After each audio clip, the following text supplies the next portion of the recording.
Hello, আসসালামু আলাইকুম। কি অবস্থা সবার? হোপফুলি সবাই অনেক ভালো আছেন। আলহামদুলিল্লাহ আমিও অনেক বেশি ভালো আছি। অনেকদিন পর আজকে একটা লং ভিডিও। বাট ভিডিওটাও অনেকদিন আগের। দেখা গেছে যে আজকে ভিডিওতে ভয়েস দিব বা হচ্ছে এডিট করব। সব মিলে আসলে দেরি হয়ে গিয়েছে।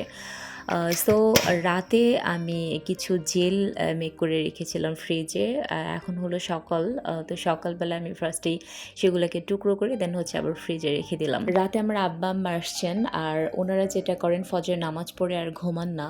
আর আমার মেয়েকে যেহেতু 7:30টার ভেতরে বাসা থেকে বের হতে হয় আর সেই সুবাদে দেখা যায় যে ওর সকালের নাস্তা ইভেন হচ্ছে তার স্কুলের টিফিন সহ আমাকে 8টার ভিতরে কমপ্লিট করে দিতে হয়। তো এখন হচ্ছে আমি সকালের নাস্তাটা কমপ্লিট করে বাবুকে খাবার দিলাম। সকালে আসলে ও তেমন একটা কিছু খেতে চায় না। তো জোর করে একটা রুটি খাওয়ালাম আমি। আর ওর জন্য হচ্ছে ফ্রুটস দিলাম। কারণ একটা রুটি খেয়েছে, একটা ডিম খেয়েছে, এনাফ। আব্বা-আম্মা যেহেতু খুব সকালবেলা ঘুম থেকে উঠে সো ওনাদের ক্ষুধাটাও খুব সকালে লাগে। তো বাবুর সাথে ওনারা তাদের ব্রেকফাস্টটা শেষ করেছে। এবার আমি একটু খাবো। আর খাওয়ার সময় মেয়েকে বলছিলাম যে, "তুমি তো শুধু আ একটার মতো পরোটা খেয়েছো। এগুলো তো খুব পাতলা পরোটা। তো আমার সাথে একটু আম খাও, আমগুলো অনেক মিষ্টি।" তো অনেক কাহিনী করে খাওয়ালাম। আসলে না ও সকালে খেতে চায় না। ওর নাকি খেতে ইচ্ছা করে না। তো আমি বলি যে, "দেখো তুমি যদি সকালে না খাও তাহলে তোমার অনেক রোগবালাই হবে। তুমি না অনেক বড় কিছু হতে চাও। তোমার গ্যাসের প্রবলেম হবে। তুমি অসুস্থ থাকবা।" তো এরকম করে, করে সকালে একটু, একটু খাওয়াই। আর এই তো আমি ড্রাগন ফল যখন খাই তখন আমার ঠোঁটটাকে একটু কালার না করলে আমার কাছে ভালো লাগে না। এখন হচ্ছে আমার খাওয়া শেষ। আমি বাবুকে বিদায় দিলাম। আর এখন আব্বা-আম্মা যেহেতু অনেকক্ষণ আগে খেয়েছেন, তো ওনাদের এখন চায়ের সময় হয়ে গিয়েছে।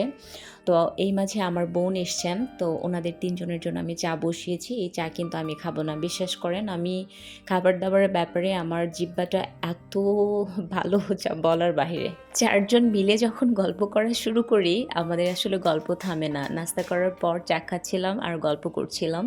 আর এই গল্প করতে, করতে আমাদের প্রায় ৩ টার মতো বেজে যায়। সো আমাদের রান্না করতে হচ্ছে দেরি হয়ে গিয়েছে। আর তাছাড়া আব্বা যেহেতু হজ থেকে আসছেন, সো অনেক ধরনের গল্প ছিল সেগুলো শুনছিলাম। তো এখন হচ্ছে আমি রান্না করতে আসছি। আর আমি না আমার গরুর মাংসটাকে আমি এখন এভয়েড করার চেষ্টা করি। যেহেতু আমার একটু আ শরীরে একটু ব্যথা বেদনা হয়। সো আমি চেষ্টা করি গরুর মাংসটা স্কিপ করার জন্য। যার জন্য আমি গতকালই হচ্ছে আমি একদম ফ্রেশ খাসি মাংস নিয়ে আসছি। আর এটাকে হচ্ছে আমি একটু রান্না করছি। একটু ডিফারেন্টভাবে রান্না করছি। বিস্তারিত না বলি কারণ আপনারা অনেকে অনেক ভালো রান্না জানেন। সো আমার আসলে এখানে বলার মতো কিছু নেই। রান্নাটা এটা আসলে একটা আর্ট বা হচ্ছে আপনি কিভাবে আপনার পরিবার থেকে রান্না করছেন, এটাই হলো মেইন কথা। আসলে YouTube দেখে বা কারো রান্না দেখে ওভাবে হয় না। আপনার পরিবার থেকে আপনি যেটা শিখে আসছেন ওইটাই হচ্ছে আসল রান্না। আমি বলব family recipes are the real recipes. রান্না শেখার শুরুটা আপনি একবার চিন্তা করেন তো আপনি ১ম কোন রান্নাটা শিখেছেন বা কিভাবে শিখেছেন? আসলে রান্না শেখার শুরুটা হয় ঘরের ভেতর থেকে। মায়ের হাত ধরে বা নানির গল্প শুনতে, শুনতে বা বোনের সঙ্গে কিচেনে সময় কাটাতে, কাটাতে। আমার কাছে মনে হয় রান্নাগুলো আসলে মেপে, মেপে করা হয় না। কোনো পরিমাপ নেই। আর এগুলোর কোনো নিখুঁত রেসিপি হয় না।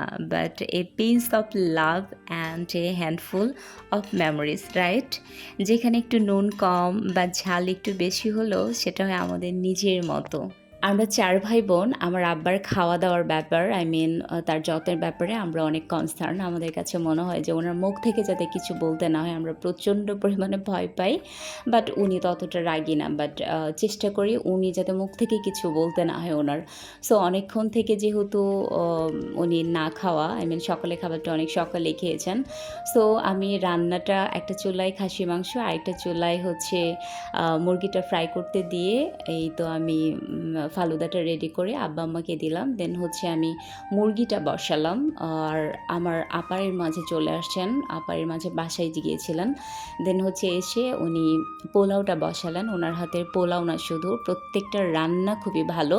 বাট আমি যখন ওনাদেরকে দাওয়াত করি তখন চেষ্টা করি যে না ও তো সারা জীবন কাজ করে। আজকে না হয় আমারটা খাক। তো এই তো আমাদের রান্না-টান্না কমপ্লিট। এখন হচ্ছে প্রায় 5:30 বাজে। সো এখন আমরা সবাই মিলে খাবো। এক হিসেবে ভালোই হয়েছে। বাচ্চারা সবাই একসাথে আমরা খেতে পারছি। সো কেমন লাগলো আজকের ভিডিও অবশ্যই কমেন্ট করে জানাবেন। আজ এই পর্যন্তই, পরবর্তী ভিডিও নিয়ে আবার চলে আসবো। আল্লাহ হাফেজ।